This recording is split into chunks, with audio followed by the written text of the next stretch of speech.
Cold weather is here to stay through the end of the holiday weekend. Here's a look at downtown Indy where things are cold but dry at this hour. Now we could see much of the same tomorrow. And some southern parts of our area did see some snow tonight. Here's a live look in Bloomington where you can see some snow between the roads that doesn't appear to be impacting traffic right now at this hour. Thanks for joining us at 13 News at 11. I'm Sia New Yorker in for Jenny Redovich, and I'm here with meteorologist Rob Ellis, who's in for Matt Standridge.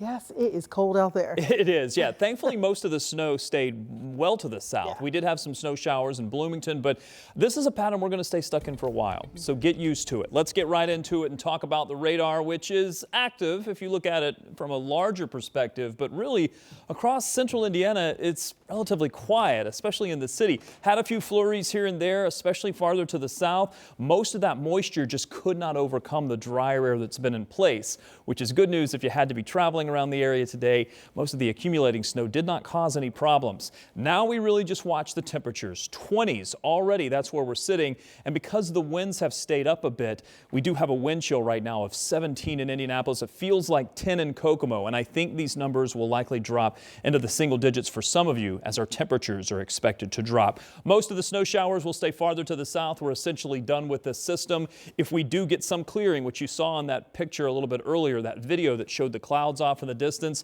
those clouds were to the south because we were looking south where we've had the clear skies. The temperatures are going to be able to drop with clear skies. So I think that we will get some numbers into the mid-teens for tonight. That means feels like temperatures will be likely into the single digits. And tomorrow we don't warm up very much. We're stuck in the 20s for much of the day. Your Sunday does include some sunshine though. It's the only bit of good news in our forecast that there are some peaks of sunshine, but I'm going to talk about how long this cold pattern is going to stick around. I'll have it for you coming up in just a few. See you.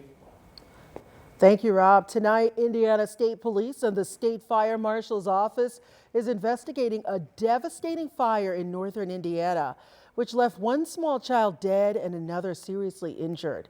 Now, this happened in Wabash, Indiana, which is about 80 miles north of Marion County.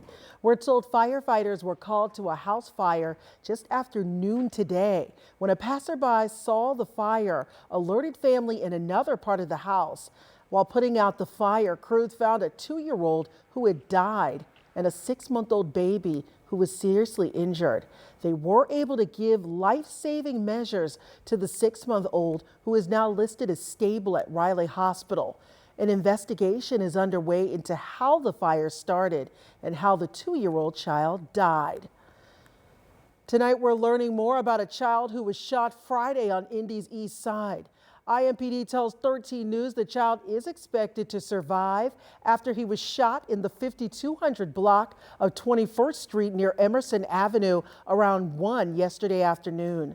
Metro Police says that it is investigating this incident as a drive-by shooting. 13 News spoke with the mother of the child who says he's 8 years old and still hospitalized with critical injuries.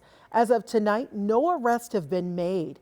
Anyone with information is asked to contact IMPD. A Greenfield family is using the holidays to remember their loved one killed by gun violence. They've put out a remembrance tree for other families to come and honor their loved ones as well. Our Marina Silva was there as they put out their tree tonight and hung the first ornaments. The holidays are bittersweet for the Harold family. He loved Christmas. Thanksgiving, Christmas was his favorite holidays. But Jeff Harold isn't here to celebrate anymore. He died 3 years ago, shot on the west side of Indianapolis. But he's still a part of a new tradition for his family. We never forgot. This is the second year they've put up a remembrance tree. It brings us joy that Jeff's name is still out there. A tragedy is still bringing joy to us. Joy and remembrance. The Heralds want to share with other grieving families. Because other people can come for their loved ones and put ornaments anytime, night or day. They're more than welcome to come anytime they want because the lights stay on now. If you don't have an ornament in memory of your loved one, the Harold family has set out a bin with ribbons and markers for you to come, write your loved one's name, and tie it to the tree. Last year, 200 names decorated the tree, each one representing someone missing from the holidays. stop the violence Yeah. so that we don't have to do this, that we can actually be at home with our loved ones and not out here remembering them due to violence. Because it's really a bittersweet thing. It's heartbreaking that we're having to do that. We'd rather have Jeff at home, especially for his kids. A family trying to bring light to the holidays for family touched by violence. In Greenfield, Marina Silva, 13 News. Now, if you want to add a name to the Herald's tree, we have details about where to find it on our website. Just look for this story on WTHR.com. Tonight, a blowout game at Memorial Stadium as IU takes the old Oaken Bucket game 66-0. It's the first time IU has beaten Purdue since 2019, and the last time they beat Purdue in Bloomington was in 2016. IU went into the game 10-1, only losing their game to The Ohio State, which is ranked second in the country. With this win, they are hoping to make the college football playoffs. They'll have to wait until after conference championships to find out if they're in. The final high school football state championship was played tonight at Lucas Oil Stadium. Decatur Central faced off with Warsaw in hopes to win its first ever football state title. Dominic Miranda was there and recaps this one. The wait is finally over. Make no mistake, Decatur Central remembered what it felt like to lose a state championship just 1 year ago, and they took it out on the Warsaw Tigers Saturday night. 38-24 winners are the Hawks over the Tigers, and for the first time in program history, they are state champions. Here's how it all happened. The final state championship played this weekend at Lucas Oil Stadium. Last but certainly not least, Decatur Central looking to make history. This start will certainly help. Bo Polston out to Casimir Hicks. Watch the junior go to work, evading tacklers en route to a 38-yard score. Hawks up 7-0 early. Warsaw responded, though, to the tune of a long touchdown drive capped off by Drew Sullivan on the QB keeper. We're tied at 7s. Let's get you to the second frame. More of this potent Decatur Central offense, this time on the ground. Pharrell Carter says, "Thank you very much." Short touchdown jaunt. It's 13-7 Hawks after the missed PAT.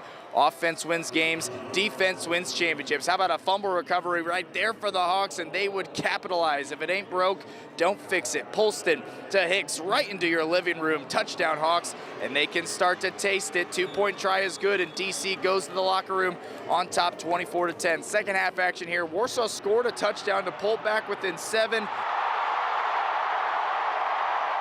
But this Decatur Central offense couldn't be stopped. Carter punches it in for his second touchdown of the game. He had 3 on the night to give the Hawks a 2-score lead. From there, it was barbecue chicken. Decatur Central, for the first time in program history, can hoist that state championship trophy. 38-24, your final over Warsaw. These kids, they had one goal.